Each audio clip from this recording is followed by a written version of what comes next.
Fargo, the new virtual assistant from Wells Fargo, makes banking faster and easier. Like this. Fargo, what's my checking account routing number?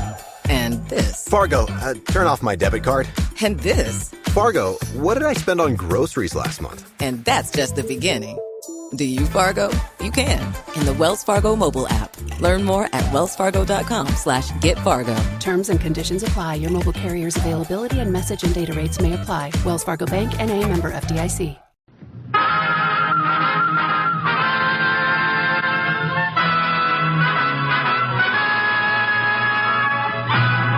Tales of the Texas Rangers, starring Joel McRae as Ranger Jace Pearson. Another authentic reenactment of a case transcribed from the files of the Texas Rangers.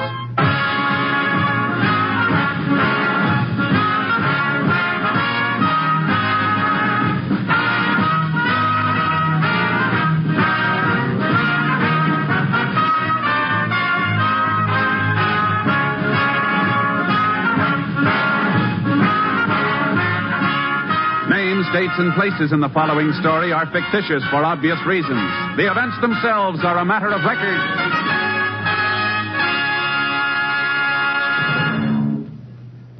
Before we bring you today's Tales of the Texas Rangers, let's turn on our microphones down the hall in Studio A here at NBC's Hollywood Radio City, where rehearsal for the Phil Harris Alice Faye show is in progress. Yeah. Now, that's the way we'll do it on the show. It sounded great, fellas. Phil, would you like to talk to the listeners during this break in rehearsal? Yeah, Bill, I'd love to. Folks, I'd just like to take a few seconds here to remind you about part of the fine lineup of entertainment for the rest of the evening right here on NBC. Right after Tales of the Texas Rangers, listen to The Big Show with Tallulah Bankhead and all of her darling guest stars. I know you'll want to hear the music and comedy. The Big Show is lined up for you today. And then we come on to keep you entertained with our shows, starring Alice Faye, Frankie Remley, Julius Abruzio, and some band leader, Phil, what's his name? Well, please, will you slow up a minute? It's the Phil Harris Alice Faye show, right after The Big Show today, and I hope you'll listen, folks. And now, let's return to Tales of the Texas Rangers. And now, from the files of the Texas Rangers, the case called Dream Farm.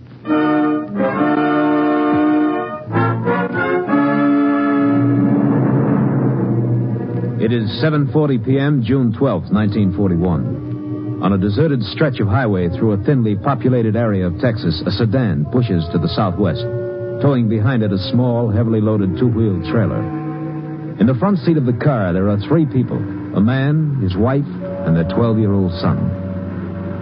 Don't seem to be much in the way of people out here. Wide open country, all right. I think we're going to like it here, Ethel. Oh, I hope so. You just wait and see. Why, last month when I was out here to close the deal, I swear I just wanted to start plowing right off. I got a feeling this farm's going to be lucky for us. Well, I just hope we can make a go of it, that's all. Now, Ethel, we've been all through that. I know, John. But you can't blame me for being a little worried. After all, we spent our lives in Iowa. Here we are moving to a strange place where we don't know a soul. Well, we'll make friends soon enough. Texans are nice people, real friendly, you'll see. Pa, I'm hungry. Well, that's one thing that ain't changed much from Iowa to Texas. We ought to be coming to a town soon, don't you think? Yeah, a town called Coronaville, not too far from here. We'll find a restaurant pretty soon, Bobby. Just hold on a while longer. You gonna keep driving all night, Pa? Well, I figure it might be best. Rather get to the farm in the morning so as we can move in by daylight. Can I sleep on the back seat tonight? Sure you can. Hey, what's that? What? There's some fella signaling up ahead. Why, yes, there is someone. Now, what do you suppose? Looks like he's having car trouble. You're not going to stop. Well, sure, why not? Will you look at that rear wheel? Hey, that must have been some blowout. You need some help? Yeah. John, I'd just as soon you kept going. Now, Ethel, where's your Texas hospitality? Sure, it's all right, Ma. How about a ride in the next gas station? Sure, glad to take you. Get in the back. Never mind that. What? Yeah. What'd you say? You heard me. Get out of the car, Holly. Hey, that a real gun? Bobby, be quiet. Yeah, Bobby, be quiet. You won't get hurt. All right, out you go. No. Get out on this side, you. Well, we're getting out. Be careful with that thing. Yeah, I'll be real careful. What are you going to do? Shut up. You. Empty out your pockets. Me? I'm talking to no one else. Well, I don't get you, mister. What are you going to do with us? Ain't you figured it out yet? Come on, lady, give me a purse. Now you, throw everything you got in your pockets on the front seat. Hurry up. John, do what he tells you. Well, That's more like it. All right, now back away from the car. You're just leaving us out here? What do you think? You ain't going nowhere with my car. John, be quiet. I won't. Everything we got in the world's in there. Be quiet, John, please. Yeah, do what the lady tells you. I'll show you what I'll do. You can't get away with this crazy. Take our car with you. You should listen to me. You shot my pa. You shouldn't have shot him. You didn't have to kill him. You didn't have to kill him. I said he should have listened. Now I gotta kill you, too. No, please.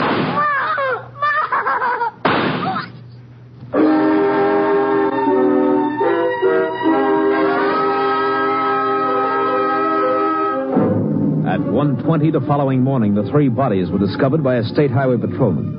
The 2 adults were dead, but the boy, although unconscious, was still alive. He was rushed to the hospital in Coronaville, and Sheriff King of Corona County was notified. The sheriff requested aid from the Texas Rangers. Ranger Jace Pearson was assigned. That you, Jace? Yes, Sheriff. Oh, I don't mind telling you, I'm glad to see you. It's a bad one. Yeah, I heard.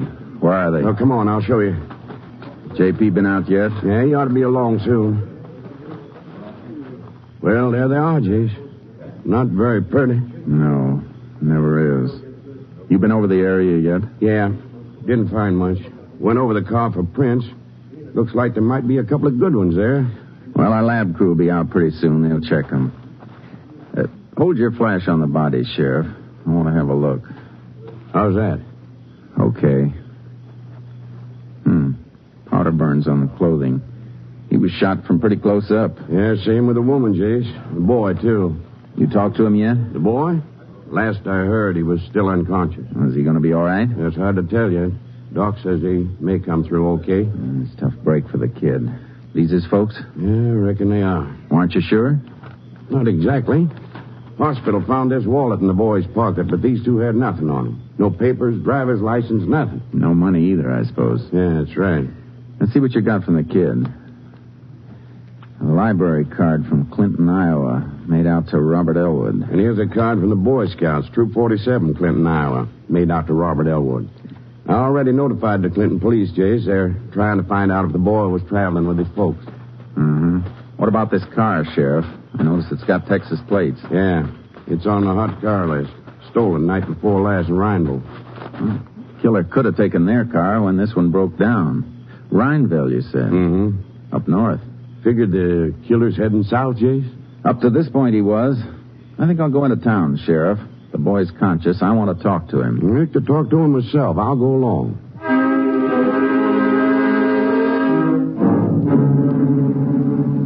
On the way to the hospital, Austin radioed that the murder victims were probably the Elwoods. The Clinton police had learned from a former neighbor that the family was moving to Texas. The Iowa Division of Motor Vehicle Registration supplied the make and license number of the Elwood car and trailer.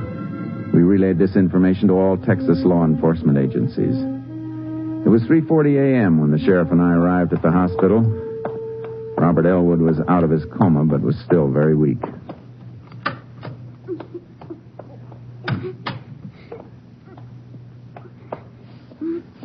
Robert, we want to ask you some questions. This is Sheriff King, and I'm Ranger Pearson. Texas Ranger? That's right. Tell me, son, do you remember what happened last night? Yeah. Man killed my pa. Where's Ma? I want to see her. Well, you can't right now, Robert. Why? I want to talk to her. Can you tell us what happened, son? He had a gun. He made Pa take everything out of his pockets. Then he was going to take the car. Pa tried to stop him. Was it just one man? Uh-huh. You think you'd know him if you ever saw him again? I think so. Was he a tall man? Oh, he's about as tall as Pa. That'd be about 5'8", Jace. How about his hair, Robert? What color was it? It was dark. Kept falling in front of his eyes. Did you notice anything different about him? Any scars or anything like that? No, I don't remember any. Do you remember what he was wearing? Well, there's just one more thing, Robert. What about his voice? Was it high or low? I don't know. Kind in between. He was real mean. I want my mom. I want my mom.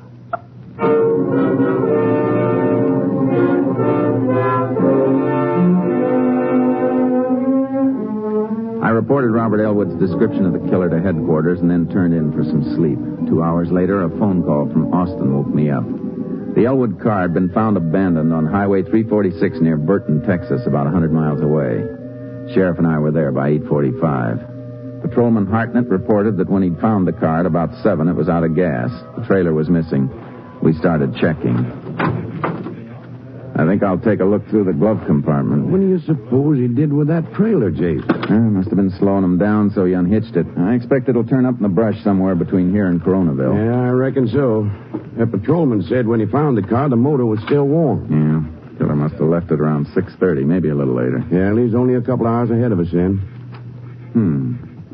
Find something? Yeah. A bank book from the State Bank in Clinton. Account was closed just 4 days ago on the 9th. $608.40.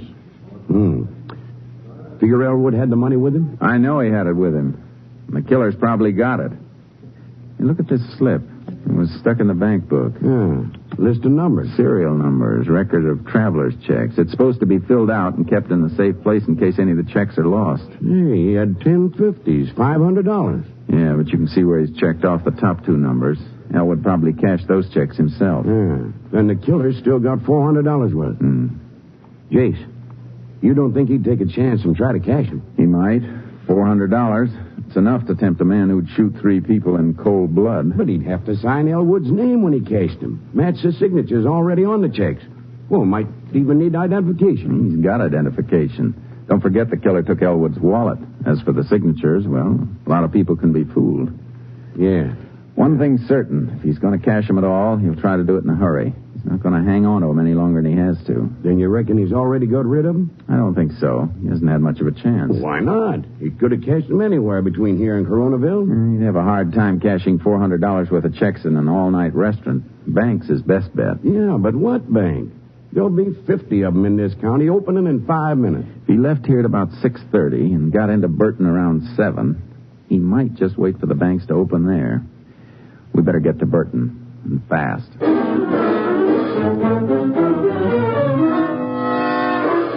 There were 2 banks in Burton. At approximately 9:10, I dropped the sheriff at the Burton National and headed for the Burton Loan and Savings Bank a block away. The cashier there told me the checks hadn't come in, so I left instructions for him to contact me if any turned up, and I went back to the Burton National for the sheriff. Sheriff? Hey, Chase, come here. Find anything? I sure did. That was a mighty good hunch you had. The checks turn up? Cashier's getting them for me now. She says a fellow came in at 9 o'clock as soon as the door opened. He had the checks all right, all $400 worth. Could she give you a description of the man? Description? She knows him. Fellow named Al Walker. Says we can find him at the sales barn a couple of blocks away.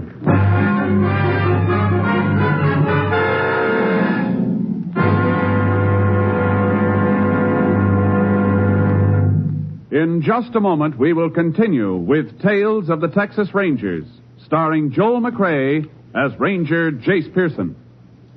Every minute of every day, someone, somewhere calls on the Red Cross for help. Last July, the nation's most devastating flood since 1937 smashed through 4 Midwestern states. Property damage in Kansas and Missouri alone exceeded $1 billion. Tens of thousands were made homeless. When the floods came, the Red Cross was ready with rescue teams and first aid stations. For the homeless, the Red Cross set up shelters and feeding points. But the biggest job came when the waters receded. Then began the rebuilding and repairing of homes, the rehabilitation of broken lives. The total cost of relief in this operation was almost $14 million. This was only one of the 300 domestic disasters in which the Red Cross gave aid last year. To answer the call when help is needed again this year, the Red Cross needs your support. Give and give generously to the 1952 Red Cross Fund campaign. And now back to tonight's adventure with the Texas Rangers. We continue now with Tales of the Texas Rangers and our authentic story, Dream Farm.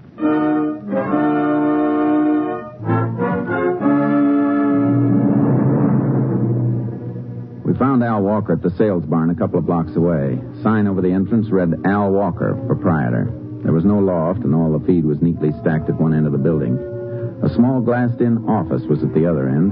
Walker was watering a couple of horses in the corral at the rear. Howdy, gents. Be right with you. All right. Blonde hair, Sheriff. He doesn't fit the description Robert Elwood gave us. No, but he had the checks, and he was in an all-fired hurry to cash them.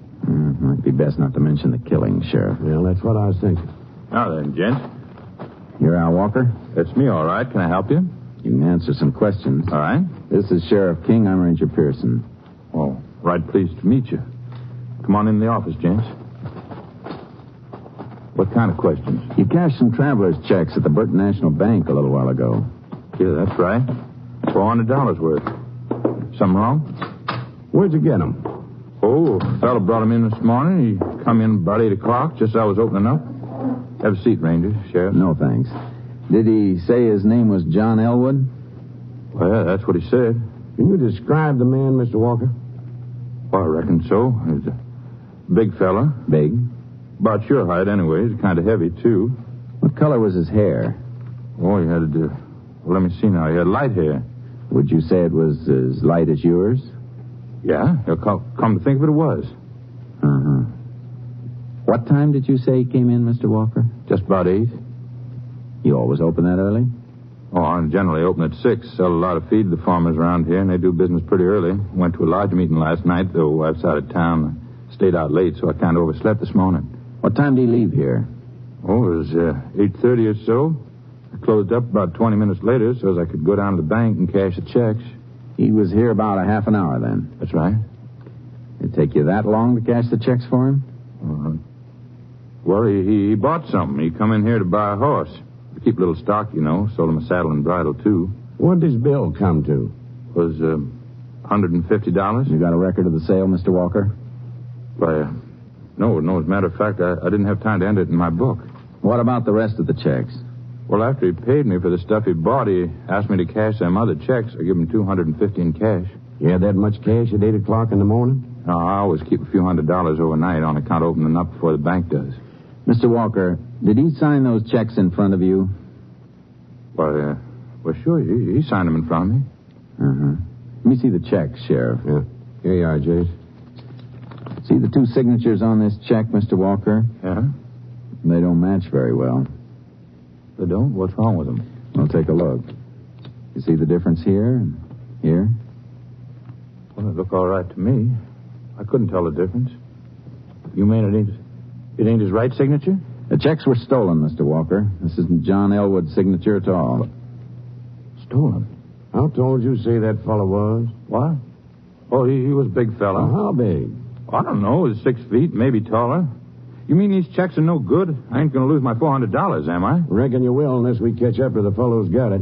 What color hair did you say he had? It was light-colored, blonde. How was I to know they were stolen? You should have checked the signatures. He did sign them in front of you, you said. Well, yeah, sure he did. Oh, excuse me, Ranger. Hello, Walkers. What?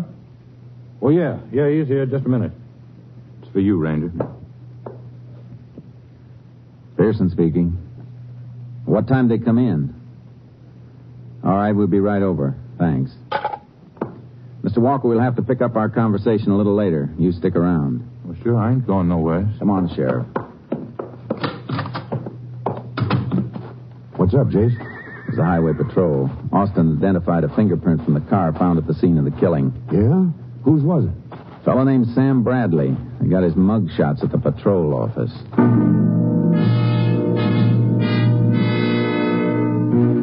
Bradley's description fit the one given us by Robert Elwood. A set of photographs had already been sent to the sheriff's office in Coronaville, and a deputy took them to young Elwood at the hospital for positive identification. A short time later, at the highway patrol office, I telephoned the boy. Yeah, Ranger, I got the picture right here, right in front of me. All right, Robert. Do you recognize any of the men in the pictures? Yeah, this is the man who did it. This is the man who killed Pa. Which one is it, Robert? This one. The name name on the back. It says Sam Bradley. Thanks, Robert. You've been a big help. What'd you say? It's Bradley, all right. The boy picked his picture out of half a dozen the deputy brought up to the hospital. Well, that settles it then, but what about Walker? The description he gave us sure doesn't fit Bradley. Chase, you know he was lying. Yeah, but I can't figure out why. His only stake in this is $400 worth of traveler's checks. He tried to cash them openly, so it's a cinch he figured they wouldn't bounce. I don't think he knew they were stolen. Maybe not, Jace, but he knew the man who gave him the checks wasn't John Elwood. Now, why'd he lie about that? Just as puzzled as you are. Come on. Where you going now, Jace? Out to Walker's. I still want a written statement from him. Going to bring him back here? Uh-huh. Well, I reckon I'll mosey around town in the meantime. Maybe I can find someone who saw Bradley go into Walker's barn. Good idea. I'll meet you back here. I want to see if Walker's going to stick to his story.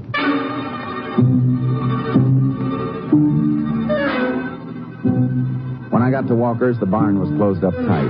I got his home address from a telephone book in a store nearby and walked back to the barn. By the time I got to my car, Walker was just driving up. Walker? Yeah? I thought I told you to stick around. Where you been? Well, no place, Ranger. I had to make a delivery. In your car? Not much room there to haul feed. Oh, it was just a sack of oats, that's all. I want you to come down to the patrol office with me. What for? To get your statement about the fellow who gave you those checks. Oh, well, what about the barn? I mean, you know, if any customers come. They'll have to wait a while. You know where the highway patrol office is? Yeah. You can take your car. I'll follow you.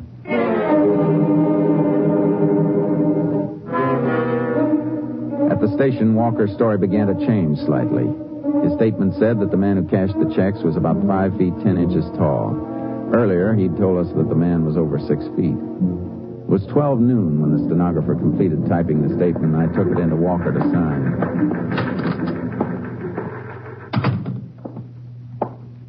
Here's the statement, Mr. Walker. You sure you don't want to make any changes before you sign it? No, I've been telling you the truth, Ranger. Uh-huh. Oh, one more thing. Before you sign it, I want to show you some pictures. Pictures? Yeah. Look at them carefully, Mr. Walker. Here are pictures of 3 men. Was one of these the man who cashed the checks? No. No, it wasn't any of these fellas. How about this one? Could he be the man? No. The fellow who cashed the checks was an altogether different kind of man. This ain't him. Mr. Walker, this man's already been identified by one person as the man who killed John Elwood and his wife. What'd you say, Ranger? Elwood was the man the checks belonged to. He was killed last night. Killed? First stealing, now killing. You didn't say nothing before about a murder? 2 murders. This man Bradley killed 2 people and wounded a 12-year-old boy. He stole 2 cars that we know of. Well, I didn't know about all them things. Uh-huh. What about the picture? Is this the man who cashed the checks? No, that ain't him. I'm sure it ain't. All right, Mr. Walker. Sign the statement.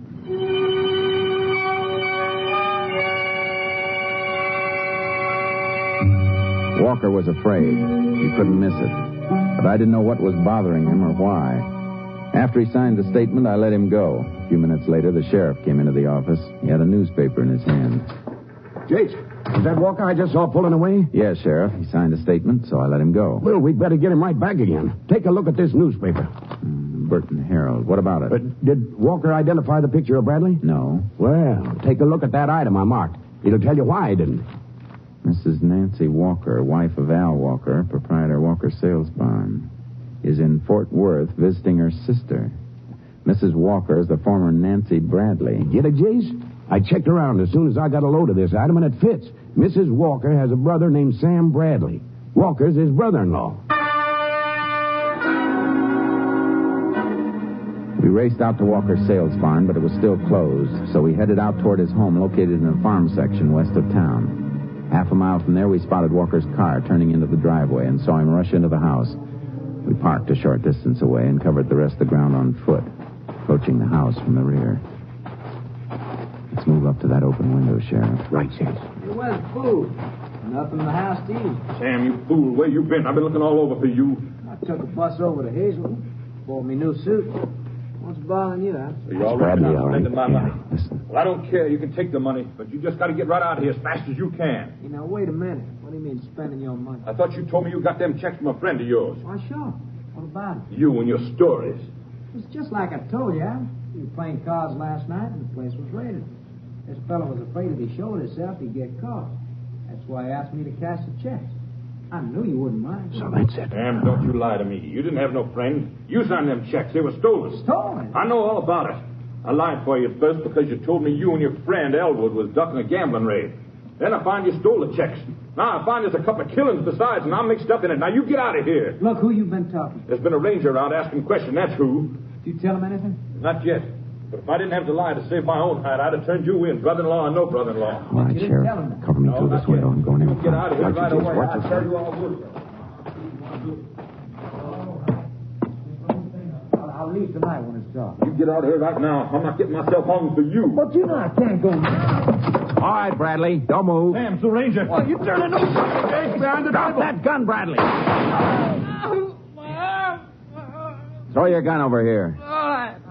Okay, Jace? Yeah, I'm okay, Sheriff. Ranger, it ain't my fault. I swear I didn't know nothing about the killing. I swear I didn't. Save it, Walker. The jury will want to know why you didn't tell us where he was. Come on, get up, Bradley. You better have some of that $400 left for a good lawyer. You'll need one.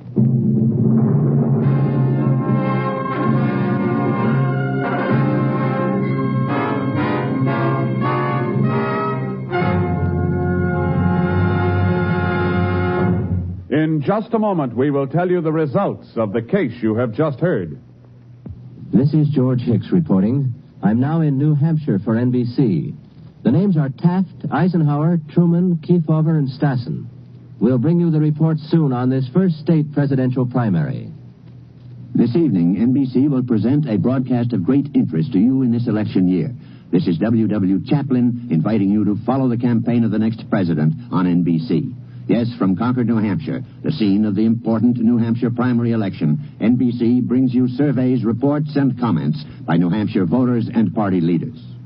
NBC is going to bring you full coverage of the New Hampshire primary, a primary which will not only decide the delegates to the Republican and Democratic national conventions, but also give a pretty good indication as to the strength of the leading presidential candidates. This is Leon Pearson inviting you to follow the campaign of the next president on NBC. Hear the New Hampshire primary special broadcast tonight on NBC. And now, back to the Texas Rangers.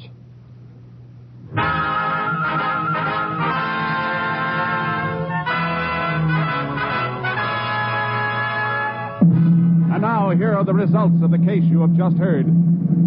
For harboring a fugitive from justice, Al Walker received a 5-year suspended sentence. Sam Bradley was identified by Robert Elwood as the man who shot and killed John and Ethel Elwood. Ballistics confirmed that Bradley's gun was the murder weapon. He was convicted of murder in the first degree. And on August 4th, 1942, was electrocuted at Huntsville Penitentiary. Next week, Joel McRae in another authentic reenactment of a case from the files of the Texas Rangers.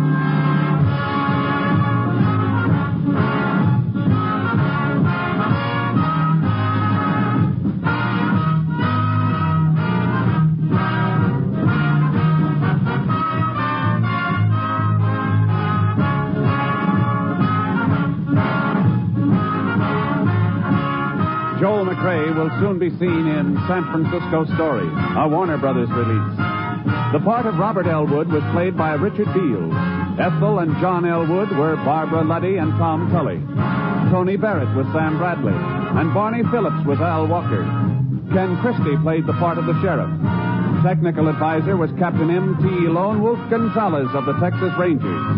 This story was transcribed and adapted by Shelby Gordon. And the program was produced and directed by Stacy Keach. Hal Gibney speaking.